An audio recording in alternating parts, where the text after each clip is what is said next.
नमस्कार. मी शिवाजी काळभोर, पत्रकार, सातारा. यशवंत महाराष्ट्र यूट्यूब चॅनलमध्ये आपलं स्वागत आहे. सातारा लोकसभा निवडणूक आखाडा 2024. आजचा विषय आहे शशिकांत शिंदे, जे विधान परिषदेवर आमदार आहेत. सातारा लोकसभा मतदारसंघाअंतर्गत जर उदयनराजे विरुद्ध पृथ्वीराज चव्हाण, उदयनराजे विरुद्ध शशिकांत शिंदे अशा लढती झाल्या तर त्या प्रेक्षणीय होतील आणि मतदारांसाठी सुद्धा त्याबद्दल चांगली उत्सुकता वाढेल. शरद पवार राष्ट्रवादी गटाअंतर्गत जो श्रीनिवास पाटील किंवा सारंग पाटील यांना विरोध होतोय, बाळासाहेब पाटील आणि पाटणमधले सत्यजित पाटणकर यांचा तो विरोध होतोय. त्याला काही कारणं आहेत, त्याच्यावर अजून आपल्याला बरीच चर्चा करायची आहे. आजचा विषय तो नाही. पण समजा शरद पवारांनी ऐकलं त्या दोघांचं आणि ठीक आहे म्हटले, सत्यजित पाटणकर पण नको आणि सारंग पाटील, श्रीनिवास पाटील पण नकोत, आपण एक वेगळाच उमेदवार देऊया, तर शशिकांत शिंदेंचं नाव पुढे येऊ शकतं. कारण शशिकांत शिंदे हे काही विधानसभेवरचे कोरेगावचे आमदार नाहीत, आत्ता ते विधान परिषदेवर आहेत. आणि दुसरी गोष्ट अशी की शशिकांत शिंदेंबद्दल जे जुने फुटलेले राष्ट्रवादी, मग ते मकरंद पाटील असू देत किंवा आणखीन कोणी, त्यांच्याबद्दल काय मतं आहेत ते आपण मागं चर्चा केली आहे त्याबद्दल. पण जिल्ह्यातल्या इतर नेत्यांच्या बरोबर त्यांचे संबंध चांगले आहेत. मग बाळासाहेब पाटील असू देत किंवा सत्यजित पाटणकर असू देत किंवा मग राष्ट्रवादीचे कोण उरलेत किती आता, त्यांच्याबरोबर पण संबंध चांगले, जुने जाणते जे नेते असतील संबंध चांगले म्हणायचे, एवढंच फक्त. 1998ला ज्या वेळेला शरद पवारांनी राष्ट्रवादीची स्थापना केली त्यावेळेला शशिकांत शिंदे हे नाव हे कुणाला ऐकायला मिळत नव्हतं. जावली मतदारसंघ त्यावेळेला वेगळा होता, म्हणजे मतदारसंघाची पुनर्रचना झालेली नव्हती. त्यावेळेला जावलीमध्ये दीपक पवारांचाच वर्चस्व जास्त होता आणि होल्ड होता थोडाफार. त्यावेळेला वसंतराव मानकुमरे मुंबईवरून आले आणि जावलीचं वातावरणच बदलून गेलं. त्याने मग पंचायत समिती निवडणुकीत यश संपादन केलं आणि जावलीवर होल्ड ठेवला. नंतर आमदारकी लढवायची होती, त्यावेळेला सदाशिवराव सपकाळ आमदार म्हणून निवडून आले होते शिवसेनेचे. 1998 साली स्थापना होण्याच्या दरम्यानच शशिकांत शिंदे नावाचं वादळ आलं. भूविकास बँकेच्या हॉलमध्ये सभा होती आणि तिथं घोषणाबाजी सुरू झाली, शशिकांत शिंदे जिंदाबाद. हे शशिकांत शिंदे कोण, काय चर्चा सुरू झाली लोकांच्यात, कुणाला माहीत नव्हतं. त्यांनी काही लोक इकडं पाठवले असतील सभेसाठी, माझ्या नावाच्या घोषणा दे, माझ्या नावाचं वातावरण तयार करा वगैरे. ते माथाडींचे नेते आहेत किंवा काय, हे कुणाला काय माहीत नव्हतं. हे सगळे गेम शरद पवारांची जावलीमध्ये त्यांना प्रस्थापित करण्यासाठी, त्याशिवाय मुंबईतली माथाडींची मतं वगैरे असतील, तिथं शशिकांत शिंदे उभे राहिले. त्यांनी मनगटशाही, साम दाम दंडभेद सगळे उपाय योजले आणि ते निवडून आले. सदाशिव सपकाळ पडले, ते आमदार झाले.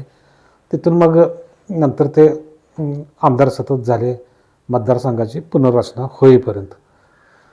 नंतर शिवेंद्रराजेंशी टक्कर नको म्हणून 36 गावं जी जावलीतली कोरेगाव मतदारसंघाला जोडलेली होती, जावली मतदारसंघातली 36 गावं, त्यांचा तालुका सातारा, पण ती जोडली कोरेगावला.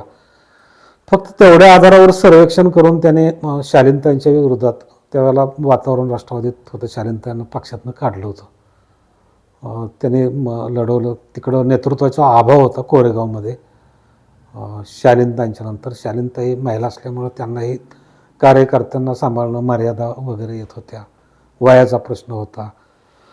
अजित पवारांनी कारखाना बळकावला त्यांना राजकारणातून उद्ध्वस्त करण्याचं काम अजित पवारांनी केलं. त्याच अजित पवारांच्या पक्षाच्या शशिकांत शिंदेंना कोरेगावकरांनी उचलून धरलं. त्याच्यानंतर हाच कारखान्याचा मुद्दा घेऊन महेश शिंदे मैदानात आले. शशिकांत शिंदेंना त्यांनी पराभूत केलं. यात दोन्ही राजांची किंवा मकरंद पाटलांची त्यांना मदत झाली भरपूर. या पण गोष्टी झाल्या. मध्यंतरीच्या काळात किसनवीर कारखान्याची निवडणूक लागली त्यावेळेला महेश शिंदे अगदी जोशात मदन भोसलेंच्या बाजूनं प्रचारात होते.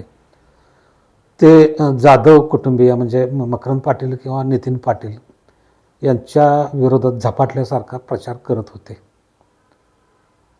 आता तेच मकरंद पाटील आणि त्यांचे बंधू नितीन पाटील हे अजित पवारांच्या माध्यमातून भाजपच्या जवळ आलेत, शिवसेना शिंदे गटाच्या जवळ आलेत.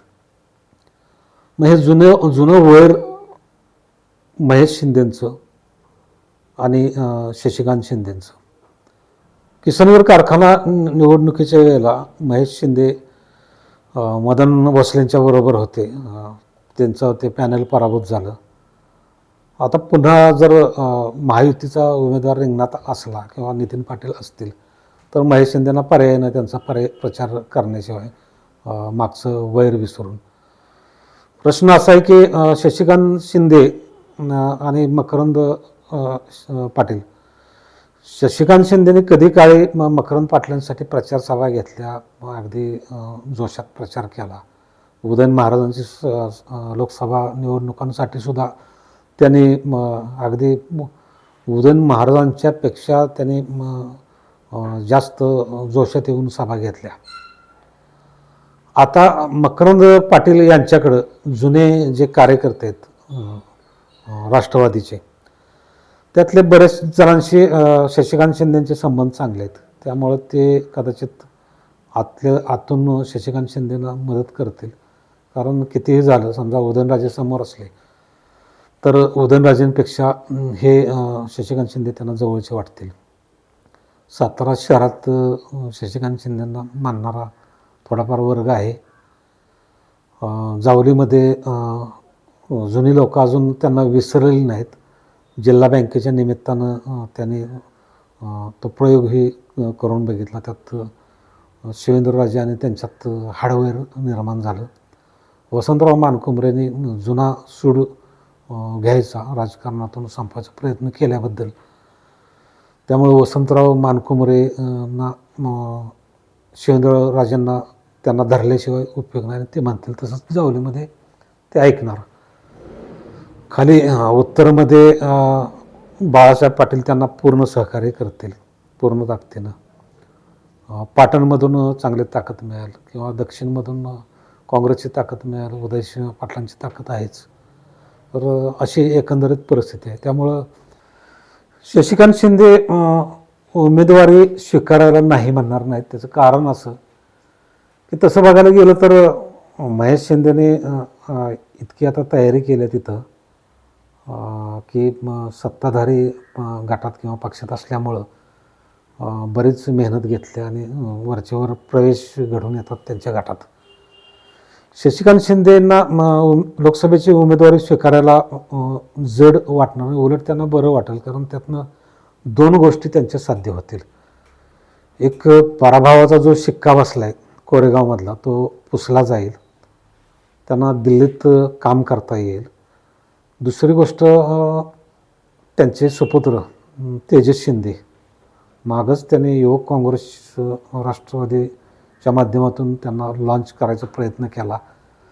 काही एक दोन मोर्चे घटना वगैरे घडल्या पण त्यांना कोरेगावमधून किंवा जावलीमधून त्यांना लॉन्च करता येऊ शकतं आमदारकीला.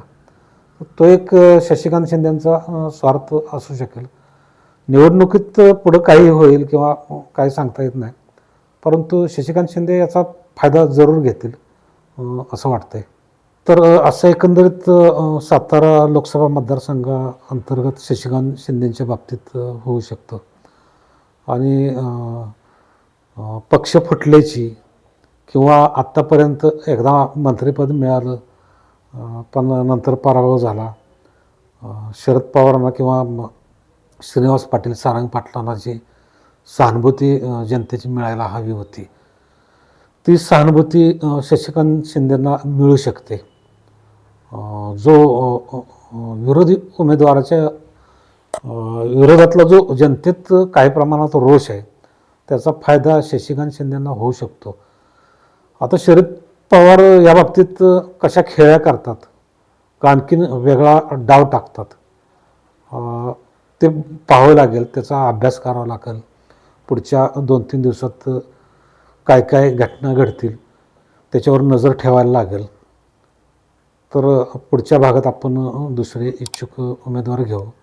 तोपर्यंत नमस्कार. प्लीज व्हिडिओ आवडल्यास लाईक, कॉमेंट, शेअर करा आणि सबस्क्राईब करा. नमस्कार, धन्यवाद.